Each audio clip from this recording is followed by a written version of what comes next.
আসসালামু আলাইকুম ভাই। ওয়ালাইকুম সালাম। ভালো আছেন? জি জি, আলহামদুলিল্লাহ ভালো আছি ভাই। ভাই আপনি ইউরোপে কতদিন যাবত?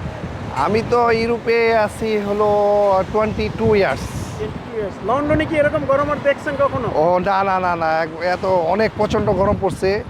আর 2-3 বছর আগে একবার ভালো গরম পড়ছিল, কিন্তু এইবারকার গরমটা একটু বেশি। মানুষ কাজে খুব অসুবিধা হচ্ছে, অনেক কষ্ট করে বাঙালিরা, প্রবাসীরা আর অন্য অন্য দেশেরও অনেক কষ্ট করতেছে। তারপরে এখন সবাই ধরেন আইসক্রিম ডিপার্টমেন্ট, আইসক্রিম নাই, আইস নাই, সব শেষ। তরমুজের চাহিদা বাইরে গেছে গা। আর এখন বাংলাদেশ থেকে আম, কাঁঠাল, লিচু সবই আসতেছে, এখানে উৎসবও চলতেছে, কিন্তু গরমটা একটু বেশি, গরমটা বেশি এবং এটা সবারই কষ্ট হচ্ছে।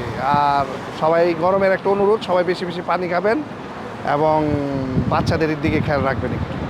ধন্যবাদ। থ্যাংক ইউ ভাই। আপনি উপদেশ দেন সবাই বেশি বেশি পানি খেত। হ্যাঁ, পানি খাবে বেশি বেশি। ইনশাল্লাহ পানি, তারপরে একটু ড্রিঙ্ক, জুস, আর বাচ্চাদের কিন্তু নাই এই দোকানে। দোকান একদম আইসক্রিম পুরা খালি, পুরা thank you. চেঞ্জবেরি, তারপরে আজদা, সব একদম সব খালি।